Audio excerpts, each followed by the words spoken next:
ओम नमः शिवाय, जय महाकाल। आप सबको पता है अभी कार्तिक मास का बहुत ही पवित्र महीना चल रहा है और कल है 19 नवंबर रविवार और इस दिन पर रहा है षष्ठी तिथि, जो कि इस दिन को बहुत ही खास और शुभ माना जाता है ना। देखिए, अगर आपके घर में धन संपदा की बहुत कमी है, व्यापार में उन्नति नहीं हो रही है, नौकरी नहीं लग रही है, या आपके मन में कोई भी मनोकामना है, कोई भी इच्छा है जो कि काफ़ी दिनों से अधूरी है, पूरी नहीं हो पा रहे हैं, कई सारे आप व्रत कर लिए, कई प्रकार के आप उपाय भी कर लिए, फिर भी मनोकामना परिपूर्ण नहीं हो पा रहे हैं, तो ये वीडियो आपके लिए है। पूज्य गुरुदेव की कथा ये सुनकर बहुत अच्छे से बताऊंगा।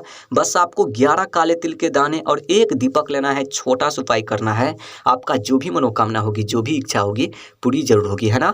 तो चलिए समझते हैं उपाय को कैसे करना है। लेकिन उपाय को बताने से पहले वीडियो को लाइक कर दीजिए। अगर चैनल पर नए हो तो चैनल को सब्सक्राइब जरूर कर लेना। इस पूरे वीडियो में 4 बहुत ही चमत्कारी उपाय के बारे में बात करेंगे, जो कि अलग अलग मनोकामना पूर्ति के लिए होगा। लेकिन हाँ, इस वीडियो में जो चौथे उपाय की बात करेंगे बहुत ही अचूक उपाय है।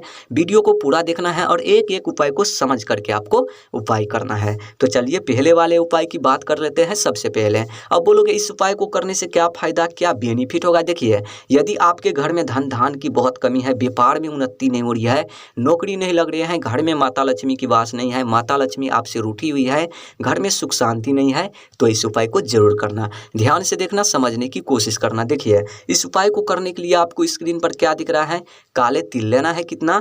मात्र आपको 11 काले तिल गिन करके ले लेना है। ले लिया, और जो आप 11 काले तिल के दाने लेंगे खंडित नहीं होना चाहिए, इस बात को विशेष ध्यान रखना, ठीक। उसके बाद आपको लेना है एक गुड़ का टुकड़ा, छोटा सा टुकड़ा आपको गुड़ भी लेना है। और उसके बाद आपको लेना है एक तांबे का लोटा, और उन तांबे के लोटे में अपने घर से आपको जल भर लेना है। और इन तीनों सामग्री को लेकर आपको पहुंचना है कहाँ पर? शिवालय, यानी कि शिव जी के मंदिर। देखिए, हम सभी को पता है अभी कार्तिक का महीना चल रहा है और कल है षष्ठी तिथि रविवार, तो इसी दिन इस उपाय को करना है। देखिए, मंदिर जाने के बाद सबसे पहले आपको क्या करना है, जो आप एक लोटा जल लेकर गए हैं, उत्तर साइड मुख करके खड़े होनी है और श्री शिवाय नमस्तुभ्यम का जाप करते हुए सबसे पहले आपको आधे लोटा जल समर्पित करना है और आधे लोटा जल आपको बचाना है, ठीक। देखिए, उसके बाद आपको क्या करना है, जो आप 11 काले तिल के दाने लेकर गए हैं, उन 11 काले तिल को उन आधे लोटा जल में आपको गिराना है। एक एक करके आपको गिराना है और प्रत्येक काले तिल के दाने गिराते समय श्री शिवाय नमस्तुभ्यम इस मंत्र का लगातार आपको जाप करनी है। उसके बाद जो आप एक गुड़ का टुकड़ा लेकर गए हैं, उन गुड़ को भी उन लोटे में आपको गिरा देना है और गुड़ को गिराते समय श्री शिवाय नमस्तुभ्यम इस मंत्र का लगातार आपको 11 बार जाप करनी है, ठीक। उसके बाद उन लोटे को अपने दाहिने वाले हाथ में लेना है, शिवलिंग के सामने सामने खड़े होनी है और जो भी मनोकामना है, जो भी इच्छा है आपको कहनी है, महादेव के समक्ष रखनी है कि धन की समस्या दूर हो, व्यापार में उन्नति हो, नौकरी में उन्नति हो, धन की वृद्धि हो, धन की प्राप्ति हो, घर में माता लक्ष्मी की वास हो, नौकरी में उन्नति हो, आपको कहनी है, महादेव से प्रार्थना करनी है। और कहते हुए, प्रार्थना करते हुए उन जल को ठीक शिवलिंग पर आपको सारे जल को समर्पित कर देना है। उसके बाद वहां पर आपको 2 मिनट बैठना है और जो भी मनोकामना है, जो भी इच्छा है, आपको फिर से कहनी है, महादेव से प्रार्थना करनी है। बस आपको इतना सा ही उपाय करना है, करके देखिएगा, बहुत ही अचूक उपाय है, मनोकामना पूर्ति वाला, धन प्राप्ति वाला। आप सभी को इस उपाय को करना है। चलिए अब बात कर लेते हैं दूसरी उपाय के बारे में। अब बोलोगे इस उपाय को करने से क्या फायदा, क्या बेनिफिट होगा। देखिए, यदि आपके मन में कोई भी मनोकामना है, कोई भी इच्छा है जो कि काफी दिनों से अधूरी है, पूरी नहीं हो पा रहे हैं, कई सारे आप व्रत कर लिए, कई प्रकार के आप उपाय भी कर लिए, फिर भी मनोकामना परिपूर्ण नहीं हो पा रहे हैं, तो इस उपाय को जरूर करना। ध्यान से समझना। देखिए, इस उपाय को करने के लिए आपको स्क्रीन पर क्या दिख रहा है, काले तिल लेना है। कितना? मात्र आपको 5 काले तिल के दाने गिन करके ले लेना है। ले लिया, और जो आप काले तिल के दाने लेंगे खंडित नहीं होना चाहिए, इस बात को ध्यान रखना।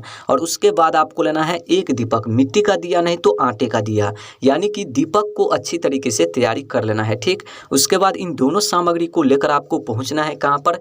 तुलसी पौधे के पास, चाहे आपके आंगन में हो या गार्डन में हो, कहीं पर भी हो, आपको वहां जाना है। देखिए, वहां जाने के बाद सबसे पहले आपको अगरबत्ती, जो भी आपको पूजा पाठ करनी है, सबसे पहले आपको पूजा पाठ कर लेनी है, ठीक। उसके बाद आपको क्या करना है, जो आप दीपक लेकर गए हैं, उन दीपक को प्रज्वलित करना है और दीपक को प्रज्वलित करते समय ओम महालक्ष्मी नमः इस मंत्र का लगातार आपको जाप करनी है, ठीक। उसके बाद आपको क्या करना है, उन दीपक से आपको तुलसी जी को आरती करनी है, अपनी कामना कहते हुए, अपनी इच्छा कहते हुए, जो भी आपके मन में मनोकामना है, जो अधूरी मनोकामना रह गए हैं, आपको कहनी है, मन में ध्यान करनी है। और आरती कर लेने के बाद उन दीपक को तुलसी जी के जड़ में रखनी है और जो आप 5 काले तिल के दाने लेकर गए हैं, उन 5 काले तिल को अपने दाहिने वाले हाथ में लेना है और तुलसी माता को आपको परिक्रमा करना है। कम से कम आपको 9 बार या नहीं तो 11 बार आपको परिक्रमा करना है। और परिक्रमा कर लेने के बाद उन 5 काले तिल को उन दीपक में एक एक करके आपको गिरा देना है। ठीक, उसके बाद वहां पर आपको 2 मिनट बैठना है और जो भी मनोकामना है, जो भी इच्छा है, आपको फिर से कहनी है, मन में ध्यान करनी है। बस आपको इतना सा ही उपाय करना है। छोटा सा उपाय है, बहुत ही अचूक उपाय है। आप सभी को इस उपाय को करना है। पूज्य गुरुदेव ने बोला है कि जो भी व्यक्ति इस उपाय को षष्ठी तिथि पर कर लेते हैं कार्तिक महीने में, तो 24 घंटे के अंदर अंदर जो भी मनोकामना होगी परिपूर्ण जरूर होगी, है ना।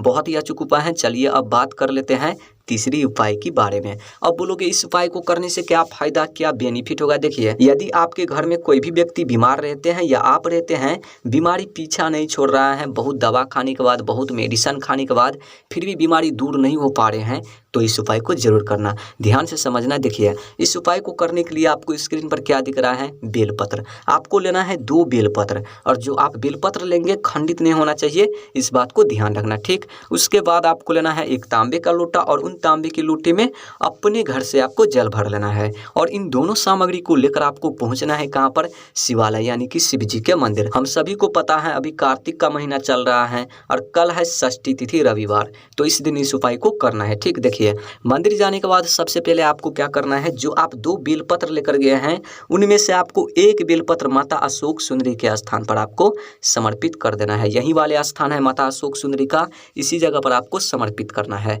और जब आप बेलपत्र को समर्पित करेंगे तो बेलपत्र के जो डंडी होते हैं वो डंडी किधर रहना चाहिए, जलाधारी कोण, और जो पत्ती होते हैं वो पत्ती आपको रखना है शिवलिंग कोण। कुछ इस तरीके से आपको बेलपत्र को समर्पित करना है। आई बात समझ में।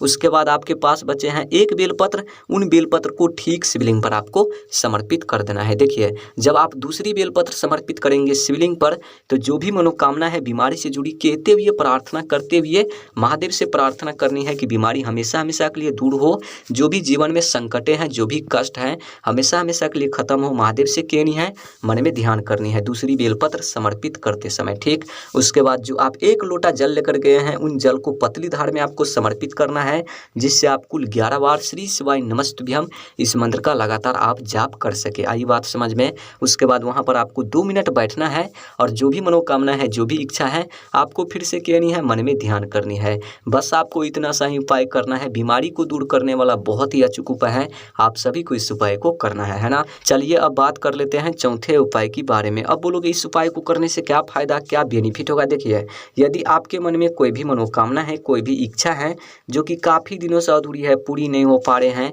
ना ही धन में वृद्धि हो रही है, ना ही व्यापार में उन्नति हो रही है, ना ही नौकरी लग रहे हैं, काम में रुकावटें आ रहे हैं, जो भी आप काम कर रहे हैं काम में सफलता प्राप्त नहीं हो रहा है, तो इस उपाय को जरूर करना। देखिए, इस उपाय को करने के लिए आपको स्क्रीन पर दिख रहा होगा हरी इलायची लेना है आपको सिर्फ 2। उसके बाद आपको लेना है 1 चम्मच या 2 चम्मच शहद, छोटा सा कटोरी लेना और उन कटोरी में आपको थोड़ा सा ले लेना है। ठीक, उसके बाद लेना है एक तांबे का लोटा और उन तांबे के लोटे में अपने घर से आपको जल भर लेना है। और इन तीनों सामग्री को लेकर आपको पहुंचना है कहाँ पर, शिवालय। देखिए, मंदिर जाने के बाद सबसे पहले आपको क्या करना है, जो आप 2 हरी इलायची लेकर गए हैं और कटोरी में आप शहद लेकर गए हैं, उन कटोरी में क्या करना है, उन दोनों हरी इलायची को गिरा देना है श्री शिवाय नमस्तुभ्यम इस मंत्र का जाप करते हुए। उसके बाद वापस से आपको फिर से निकालना है और शिवलिंग के सामने आपको खड़े होनी है और अपनी मनोकामना कहते हुए, अपनी इच्छा कहते हुए उन दोनों हरी इलायची को ठीक शिवलिंग पर आपको समर्पित कर देना है। जो भी आपके मन में मनोकामना है कहते हुए, प्रार्थना करते हुए, चाहे धन से जुड़ी हो या व्यापार से जुड़ी हो या नौकरी से, कहते हुए प्रार्थना करते हुए आपको समर्पित करना है। आई बात समझ में। उसके बाद आपको क्या करना है, जो आप 1 लोटा जल लेकर गए हैं उत्तर साइड मुख करके खड़े होनी है और श्री शिवाय नमस्तुभ्यम का जाप करते हुए पतली धार में आपको समर्पित करना है, जिससे आप कुल 11 बार श्री शिवाय नमस्तुभ्यम श्री शिवाय नमस्तुभ्यम इस मंत्र का लगातार आप जाप कर सकें। बस आपको इतना सा ही उपाय करना है, करके देखिएगा, बहुत ही अचूक उपाय है। पूज्य गुरुदेव ने बहुत जोर लगाकर इस उपाय के बारे में बताया था, आप सभी को इस उपाय को करना है। अगर वीडियो अच्छी लगी हो तो वीडियो को लाइक कर देना, चैनल पर नए हो चैनल को सब्सक्राइब जरूर कर देना। ओम नमः शिवाय, जय महाकाल, हर हर महादेव।